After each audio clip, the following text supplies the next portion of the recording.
Hello friends, मैं हूं आपका दोस्त Sanjeet Coder. C plus plus language सीखने की सीरीज में आज हम देखेंगे कि स्कोप रेजोल्यूशन क्या होता है। देखिए, स्कोप रेजोल्यूशन का कॉन्सेप्ट समझने के लिए हम हाइब्रिड इनहेरिटेंस का एग्जांपल लेंगे जो हमने लास्ट टाइम किया था। तो इसमें हमने एक ग्रैंडफादर लिया था, इसका दो चाइल्ड क्लास था, वो था फादर और मदर, और इसके जो चाइल्ड क्लास थे वो हमारा चाइल्ड था।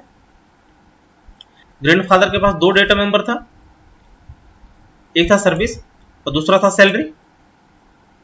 फादर का जो बिहेवियर था वो अर्निंग और इन्वेस्टिंग था, मदर का जो बिहेवियर था वो कुकिंग था, चाइल्ड का जो बिहेवियर था वो प्लेइंग था और रीडिंग था। तो ग्रैंडफादर के पास दो मेंबर हैं, एक है सर्विस और सैलरी, और ग्रैंडफादर को जो चाइल्ड क्लास है वो फादर और मदर है। तो इसका मतलब सर्विस और सैलरी जो है वो फादर को भी अवेलेबल होगा और वो मदर को भी अवेलेबल होगा। और चूंकि चाइल्ड क्लास को जो पेरेंट क्लास है वो फादर और मदर है, तो चाइल्ड क्लास के ऑब्जेक्ट से आप सर्विस को भी एक्सेस कर सकते हो और सैलरी को भी एक्सेस कर सकते हो। लेकिन चाइल्ड क्लास जो सर्विस और सैलरी एक्सेस कर रहा है वो या तो फादर के थ्रू एक्सेस कर सकता है या तो मदर के थ्रू एक्सेस कर सकता है। तो जब चाइल्ड के ऑब्जेक्ट से सर्विस और सैलरी को एक्सेस करना चाहोगे तो कंपाइलर कंफ्यूज हो जाता है कि वो आप फादर के थ्रू एक्सेस करना चाह रहे हो या मदर के थ्रू एक्सेस करना चाह रहे हो। तो इसीलिए आपको एरर मिलता है एम्बिग्विटी का। तो वहां पे आपको बताना होता है कि हम फादर के थ्रू सर्विस और सैलरी को एक्सेस करना चाह रहे हैं या फिर हम मदर के थ्रू सर्विस और सैलरी को एक्सेस करना चाह रहे हैं। तो इसीलिए आप यूज करते हो स्कोप रेजोल्यूशन। और दूसरा मेथड है वर्चुअल कीवर्ड। तो आप वर्चुअल कीवर्ड की भी हेल्प से एम्बिग्विटी को दूर कर सकते हो, जो कि हमने लास्ट टाइम देखा था। तो यहां पे आप देख सकते हो जो हमने लास्ट टाइम कोडिंग किया था, एक ग्रैंडफादर था, इसका दो मेंबर था सर्विस सैलरी। फादर जो है वो ग्रैंडफादर को इनहेरिट किया था, तो इसमें हमने वर्चुअल कीवर्ड लगाया था। तो अभी फिलहाल के लिए हम इसे रिमूव कर लेते हैं। फादर का जो बिहेवियर था वो इन्वेस्ट एंड अर्निंग था, तो वो हमने यहां पे ले लिया है। सेम हमारा मदर था, मदर के केस में ग्रैंडफादर को इनहेरिट किया गया है, इसका दो बिहेवियर था टीचर कुक का। उसके बाद आपका चाइल्ड क्लास था, ये फादर और मदर दोनों को इनहेरिट किया हुआ है, और चाइल्ड का जो बिहेवियर था वो प्लेइंग और रीडिंग का था। यहां पे हमने चाइल्ड क्लास का ऑब्जेक्ट बनाया था, सेम मदर क्लास का बनाया था, फादर क्लास का बनाया था और ग्रैंडफादर का ऑब्जेक्ट बनाया था। यहां पे हमने सर्विस को एक्सेस किया था जो कि ग्रैंडफादर का मेंबर है, और यहां पे हमने सैलरी एक्सेस किया था, ये भी ग्रैंडफादर का मेंबर है। और फाइनली यहां पे हमने जो भी बिहेवियर था वो हमने एक्सेस किया हुआ था, और यहां पे हमने फाइनली प्रिंट करवा दिया था। तो जब हम कंपाइलर रन किए थे तो हमें एरर मिल रहा था, और ये एरर बेसिकली हमारा एम्बिग्विटी का था। तो यहां पे जो हमारा एरर था वो था request for member service is ambiguous, और एक जो था request for member salary is ambiguous. मतलब सैलरी और सर्विस वाले कंडीशन में हमारा एम्बिगुअस आ रहा था। तो वो सेम वही आ रहा था क्योंकि वो कंफ्यूज हो रहा था कि आप फादर के थ्रू डेटा मेंबर को एक्सेस करना चाह रहे हो या फिर मदर के थ्रू डेटा मेंबर को एक्सेस करना चाह रहे हो।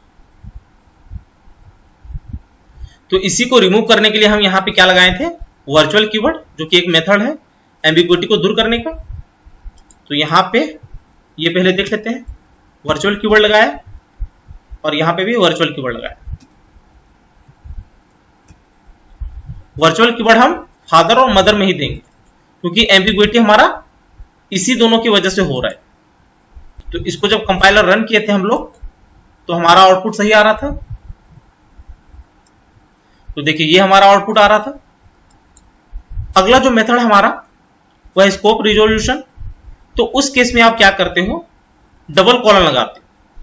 तो डबल कॉलम आप कहां पे देते हो, तो डबल कॉलम बेसिकली आप चाइल्ड क्लास के थ्रू लगाते हो। तो यहां पे सपोज आप फादर के थ्रू सर्विस या सैलरी को एक्सेस करना चाह रहे हो, तो उस केस में आप क्या लिखोगे, यहां पे जो आपका है सर्विस को जो आप एक्सेस कर रहे हो तो ये आपको फादर के थ्रू एक्सेस करना है। तो यहां पे सिंपली आपको ले लेना है फादर क्लास, और यहां पे आपको ले लेना है स्कोप रेजोल्यूशन जिसमें से डबल कॉलन आता है। बस ये काम करना पड़ता है आपको। सेम आप सैलरी के केस में कर सकते हो। तो यहां पे हम फादर के थ्रू एक्सेस कर लेंगे, यहां पे हमारा आ जाएगा स्कोप रेजोल्यूशन, इस केस में आप इसे रिमूव कर सकते हो और इसे भी रिमूव कर सकते हो। इसको सेव किया, कंपाइल रन किया, तो देखिए यहां पे भी एरर दे रहा है क्योंकि सेम आपको इसी को प्रिंट करवाना है। इसको कॉपी किया, यहां पे कंट्रोल वी किया।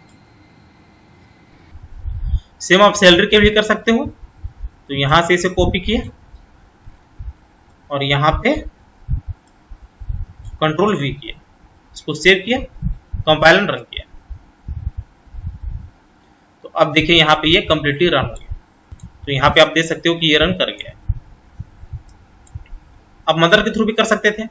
सपोज आप चाह रहे हो कि जो आपका सैलरी है वो मदर के थ्रू एक्सेस हो, तो यहां पे आप सिंपली लिख सकते हो मदर, इसको सेव किया, कंपाइल रन किया। देखिए सेम आपका आउटपुट आ गया है। तो आपको एक बात ध्यान में रखना है कि जब भी इस तरह का कंडीशन हो जहां पे एक चाइल्ड क्लास का 2 पेरेंट क्लास हो और ये 2 पेरेंट क्लास किसी दूसरे पेरेंट क्लास को एक्सेस कर रहा हो, तो उस केस में यदि किसी एक डेटा मेंबर को एक्सेस करवाना हो तो उस केस में चाइल्ड क्लास किसी एक क्लास के थ्रू एक्सेस कर सकता है। अब चाहोगे कि डायरेक्टली एक्सेस करें तो उस केस में एम्बिग्विटी का एरर आएगा।